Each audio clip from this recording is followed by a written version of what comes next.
রাত যখন গভীর হবে, চারপাশের পরিচিত জগৎটা ততই অচেনা হতে শুরু করে।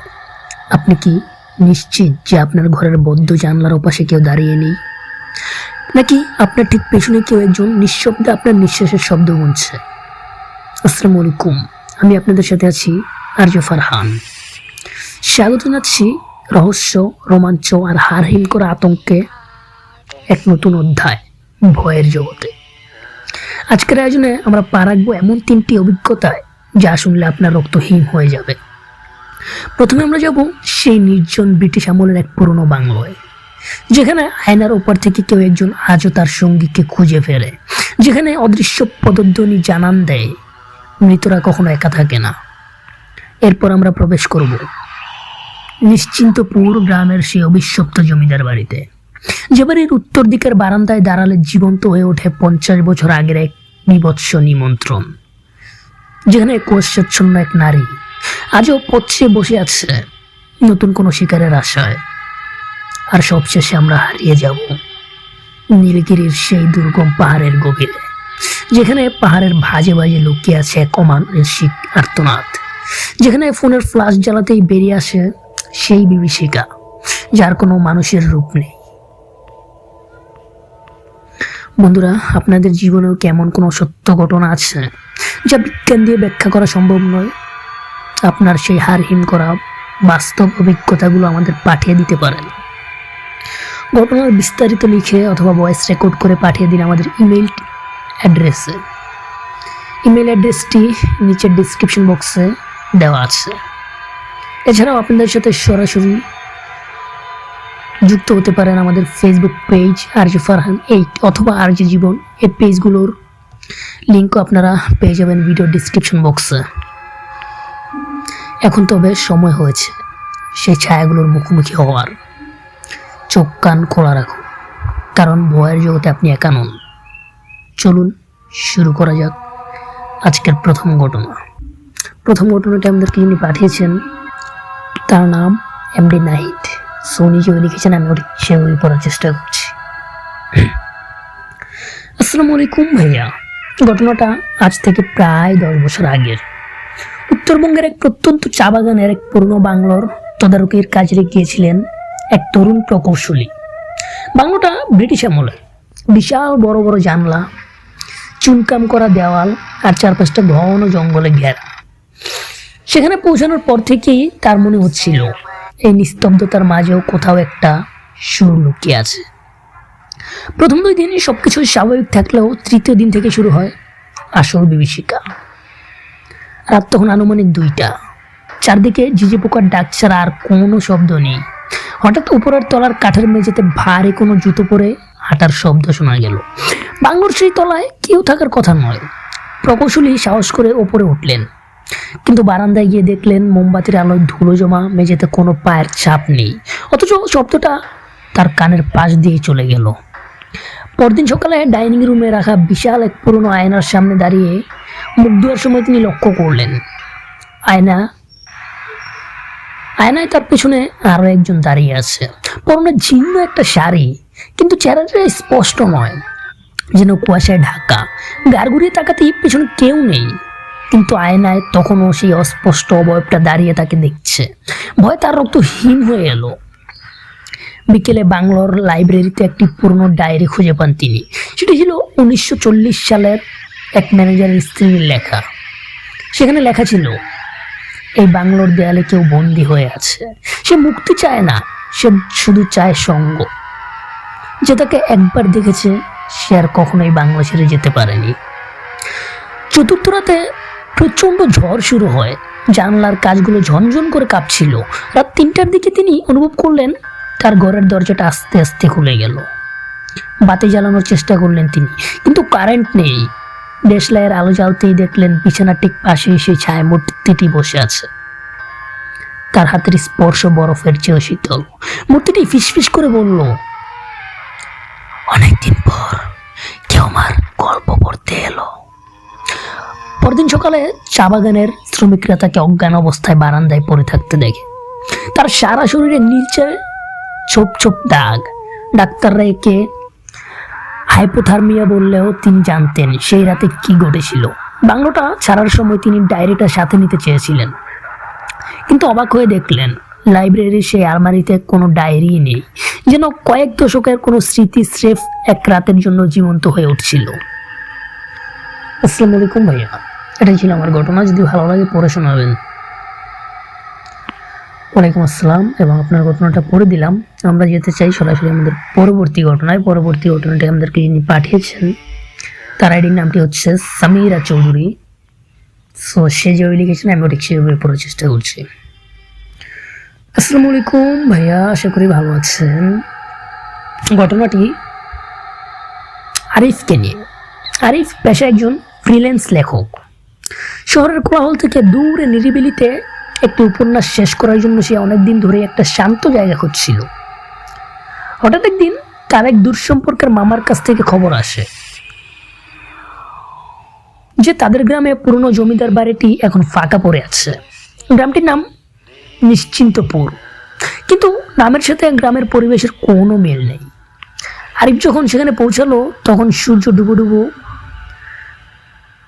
গ্রামে ঢোকার মুখে একটা বিশাল বট গাছ, যার ডালপালাগুলো যেন কঙ্কালের আঙ্গুলের মতো আকাশের দিকে তাকিয়ে আছে। গ্রামবাসী তাকে দেখে যে নজরে তাকাচ্ছিল তাতে কোনো স্বাগত জানানোর রেশ ছিল না, বরং ছিল এক গভীর শঙ্কা। বাড়িটি বিশাল, নোনা ধরা দেওয়াল, ভাঙা পালঙ্ক আর ধুলোর আস্তরণ। কেয়ারটেকার বৃদ্ধ রহমত আলী তাকে দোতলার একটা ঘর গুছিয়ে দিল। বিদায় নেওয়ার সময় সে নিচু সরে বলল, বাবা, রাতের বেলা উত্তর দিকের বারান্দায় যাবেন না, আর যদি কেউ আপনার নাম ধরে ডাকে 3 বার না ডাকলে সাড়া দেবেন না। আরিফ বিষয়টিকে নিছক কুসংস্কার ভেবে হেসে উড়িয়ে দিল। কিন্তু রাত বাড়ার সাথে সাথে বাড়ির আবহাওয়া বদলে যেতে লাগলো। পুরনো কাঠের কপাটগুলো আপনা আপনি নড়ে উঠছে, যেন কেউ অদৃশ্য হাতে সেগুলোকে পরীক্ষা করছে। রাত তখন প্রায় 1টা। আরিফ তার ল্যাপটপে কাজ করছিল। হঠাৎ পাশের বন্ধ ঘর থেকে পুরনো আমলের টাইপরাইটারে খটখট শব্দ ভেসে এলো। এই বাড়িতে সে আর রহমত আলী ছাড়া কেউ নেই, আর রহমত আলী নিচতলায় থাকে। আরিফ ল্যাম্প হাতে নিয়ে পাশের ঘরের দরজায় টোকা দিল। সাথে সাথে শব্দটা বন্ধ হয়ে গেল। সে দরজা ঠেলে ভেতরে ঢুকলো। ঘরটা একদম শূন্য, শুধু মাঝখানে একটা ভাঙা টেবিল পড়ে আছে। কিন্তু আশ্চর্যের বিষয় হলো টেবিলের উপর একদম তাজা একটা বকুল ফুল পড়ে আছে, যার গ্রানে সারা ঘর মমো করছে, অথচ আশেপাশে কোনো বকুল গাছ নেই। পরের দিন ভোরে আরিফ যখন মুখ ধুতে গেল তখন বাথরুমের বড় আয়নাটা দেখলো। লাল রঙের একটা দাগ ভালো করে তাকিয়ে তার আত্মা কেঁপে উঠল। আয়নার ভেতরে লিপস্টিক আর রক্ত দিয়ে লেখা, তুমি কেন এসছো? সে দ্রুত পানি দিয়ে সেটা মুছে ফেললো। তার মনে হতে লাগলো কেউ একজন সারাক্ষণ তার উপর নজর রাখছে। দুপুরে খাওয়ার সময় সে লক্ষ্য করলো তার থালার পাশে রাখা জলের গ্লাসের প্রতিচ্ছবি পড়ছে না, যেন তার অস্তিত্ব ধীরে ধীরে এই বাড়িটা শুষে নিচ্ছে। তৃতীয় রাতে ঝড়ো হাওয়া শুরু হলো। বৃষ্টির শব্দে হঠাৎ তার ঘরের দরজা সশব্দে খুলে গেল। বারান্দায় দাঁড়িয়ে আছে একজন নারী, পরনে সাদা শাড়ি, কিন্তু তার মুখটা কুয়াশায় ঢাকা। সে হাতছানি দিয়ে আরিফকে ডাকছে। আরিফ হিপনোটাইজড হওয়ার মতো তার পিছু পিছু চলল। তারা গিয়ে থামলো সেই উত্তর দিকের বারান্দায়, যেখানে যেতে নিষেধ করা হয়েছিল। মহিলাটি হঠাৎ নিচে ইশারায় দেখালো। আরিফ দেখলো নিচের বাগানে একটি কবরের মতো গর্ত করা হয়েছে, আর তার পাশে পড়ে আছে আরিফের নিজের ব্যাগ আর চশমা। পেছনে ফিরতেই দেখলো মহিলাটি আর নেই, কিন্তু তার কানে বেশি এলো এক বিকট চিৎকার, আরিফ, আরিফ, এই আরিফ! ভয়ে আরিফ নিচে নেমে এলো রহমত আলীর খোঁজে, কিন্তু নিচের ঘরে গিয়ে সে যা দেখলো তাতে তার জ্ঞান হারানোর উপক্রম হলো। রহমত আলীর ঘরের দেয়ালে একটি পুরনো বাঁধানো ছবি ঝুলছে। ছবিতে দেখা যাচ্ছে তরুণ রহমত আলী আর তার পাশে দাঁড়িয়ে থাকা এক সুন্দরী নারী, কিন্তু ছবির নিচে তারিখ লেখা মৃত্যু 1945। রহমত আলীর ঘরে রাখা একটি ডায়েরি আরিফের চোখে পড়লো। সেখানে লেখা, জমিদার বাড়ির এই অংশটি আসলে একটি জ্যান্ত ফাঁদ। প্রতি 50 বছরে অন্তর এখানে একজন নতুন রক্ত আসে, যাকে এই বাড়ির আত্মা গ্রহণ করে নেয়। আরিফ বুঝতে পারলো তাকে বলি দেওয়ার আয়োজন চলছে। সে ঝড়ের মধ্যেই তার জিনিসপত্র ফেলে দৌড়ে বাড়ির বাইরে বেরিয়ে আসতে চাইলো, কিন্তু সদর দরজাটা কিছুতেই খুলছে না। পেছন থেকে সে শুনতে পেল শত শত মানুষের ফিসফিসানি। পুরো ঘরটা যেন হঠাৎ করে জীবন্ত হয়ে উঠছে। দেওয়ালগুলো থেকে চুনসুরকি খসে পড়ছে, আর সেখান থেকে বেরিয়ে আসছে মানুষের কঙ্কালসার হাত। সে যখন প্রায় হাল ছেড়ে দিয়েছে, তখন দেখলো জানলার কাঁচ ভেঙে কেউ একজন হাত বাড়িয়েছে। সেটা ছিল গ্রামের এক পাগল ছেলে, যাকে সে আসার পথে দেখেছিল। ছেলেটি চিৎকার করে বলল, বুকের লকেটটা ছিঁড়ে ফেলুন। আরিফের গলায় একটা তামার লকেট ছিল, যা তার মামা তাকে দিয়েছিল। লকেটটা ছিঁড়তে চারপাশের মায়া মিলিয়ে গেল। সে দেখলো সে আসলে সেই উত্তর দিকের বারান্দায় একদম কিনারে দাঁড়িয়ে আছে, আর এক পা বাড়ালে সে নিচে সেই খোঁড়া গর্তে পড়ে যেত। পরদিন সকালে আরিফ যখন গ্রাম ছেড়ে পালাচ্ছিল, তখন দেখলো গ্রামবাসী তাকে দেখে অবাক হচ্ছে না, যেন তারা জানতো এমনটাই ঘটবে। স্টেশনে পৌঁছে সে তার মামাকে ফোন করল। মামা অবাক হয়ে বললেন, আরিফ, তুই নিশ্চিন্তপুর গেলি কিভাবে? আমার তো কোনো গ্রামই নেই, আর আমাদের জমিদার বাড়ি তো 50 বছর আগেই আগুনে পুরো ছাই হয়ে গেছে। আরিফ তার পকেটে হাত দিয়ে দেখলো সেখানে এখনো সেই তাজা বকুল ফুলটি রয়ে গেছে, যেটার জ্ঞান তাকে এখনো সেই বিভীষিকাময় রাতের কথা মনে করিয়ে দিচ্ছে। এটাই ছিল ভাইয়া আমার ঘটনা। যদি ভালো লাগে পড়ে শোনাবেন। আসসালামু আলাইকুম। ওয়ালাইকুম আসসালাম। এবং আপনার ঘটনাটি পড়ে দিলাম। আমরা যাব আমাদের পরবর্তী ঘটনায়। তার আগে আপনাদেরকে একটু জানিয়ে দিতে চাই, যারা যারা এখন পর্যন্ত আমাদের এই শোটা শেয়ার করেন নাই, এই এপিসোডটা শেয়ার করেন নাই, অবশ্যই শেয়ার করে আপনাদের ফেসবুকের টাইমলাইনে রেখে দিবেন। আর ঘটনা পাঠাতে চাইলে পাঠাতে পারেন আমাদের ফেসবুক পেজের ইনবক্সে এবং আমাদের ইমেল অ্যাড্রেসে। ঠিকানাগুলো ইমেল অ্যাড্রেস এবং গিয়ে ফেসবুক পেজের লিঙ্কগুলো আপনারা গিয়ে এই ভিডিও ডিসক্রিপশন বক্সে পেয়ে যাবেন। আমরা যাব আমাদের পরবর্তী ঘটনায়। পরবর্তী ঘটনাটি আমাদেরকে যিনি পাঠিয়েছেন তার নাম বাবু ঘোষ। সো নিজে লিখেছেন, আমি ঠিক সেভাবে পড়ার চেষ্টা করছি।